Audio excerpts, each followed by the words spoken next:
everyone, it's Ollie from ConversationWay. Just do a brief update on the sort of maintenance and general servicing I've been doing since the last video we uploaded about the E92 with the M57 engine.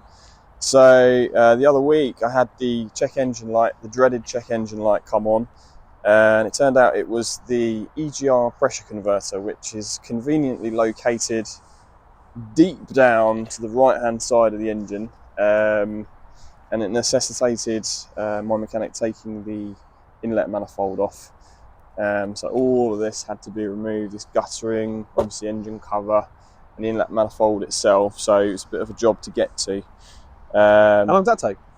I think he did it in about 3 hours, but obviously he's experienced knows mechanic, what he's doing, so he really knows what he's doing. It would have probably taken me all day, if not more. So at the same time, also had the glow plugs and glow plug module replaced to get rid of the glow plug errors that I was experiencing as well. So now I haven't got any glow plug errors. Glow plug errors for this, obviously they're used on starting, but the main thing about it is that if you have the DPF still in place, if you have more than half of the glow plugs not working or have errors for them, then you won't get a DPF regen, so it can cause you DPF problems apparently. So just had the glow plugs and glow plug module sorted. And that fixed the check engine light, so that was good. Also the gas struts for the bonnet had been replaced. Did you have a problem with those? Or? Yeah, they literally just weren't holding the bonnet up anymore. So. Right. So I bought some Febby ones, which were they were under £20 I think for the pair. Okay. They came in Febby packaging, but the actual brand of the gas struts were Stabilus, which are the OEM for this particular car. So I thought that was a bit odd. So, interesting.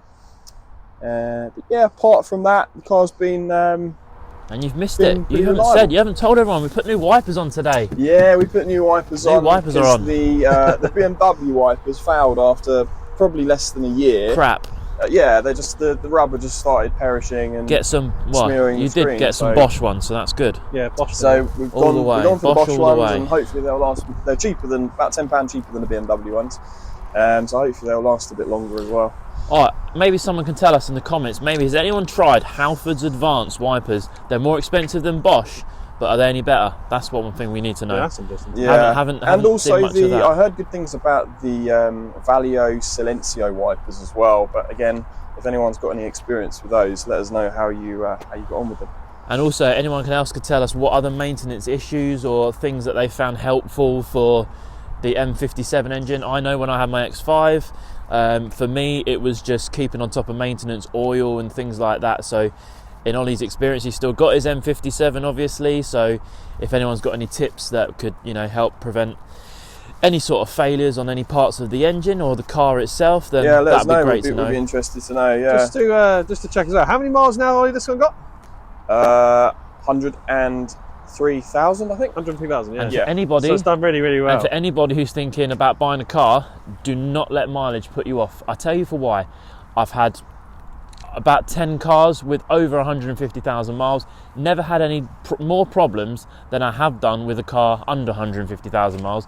And just for instance, last night we was in a taxi, a BMW 5 Series, and that car done 340,000 miles. Yeah. And I tell you what, it was tight as a drum. Yeah, it was really, really good. You could have told us it had 60,000 miles on the clock, and we'd have believed it. It drove so well. It was really, really good. You don't need to be scared of mileage when you're buying a car. Only thing you need to check is the history of the car. As you've seen on many YouTube videos, Car Vertical and things like that, great things to look at history on a car, and also just check the service history on it. If it's had chains done, cam belts done, brakes, everything like that, and it's been looked after, it's fine. Yeah, it's especially on these BMW chain-driven engines as well. Like the best thing you can do to prevent failure of the chain is generally just regular oil changes. And even on my car, my 1 Series has done 174,000 miles. It's had 2 chains on it. Hassan would probably insert a clip of the Rapper 2 chains now just for a laugh, but it's had 2 chains on it. It's been full serviced its whole life, and the car aesthetically might not be great condition, but like I said, I'm changing that, so yeah, it will just keep running and running. As long as you look after that engine, Yeah. it will keep running. It was an absolutely solid thing to be in a 340,000 mile 520d. In the same engine. Yep. Same engine. And Very it impressive. Was impressive. And all he said was he ignores all the BMW oil requirements, and he literally just does it maximum. maximum 10,000 miles. Always changes oil. Yeah, and that was, stands by I that. think, the engine of the generation that came just after Lee's 1 Series. I think the 5 Series had the B47 engine, so it was the slightly updated version of Lee's, but I'm sure perhaps they share quite a few parts, I don't know. But. Cool, well that's a wrap for this video, and don't forget to like and subscribe, and don't forget to give us any of your suggestions or any of your issues that you've had with your E9X models, and yeah, we'll see you again for the next one.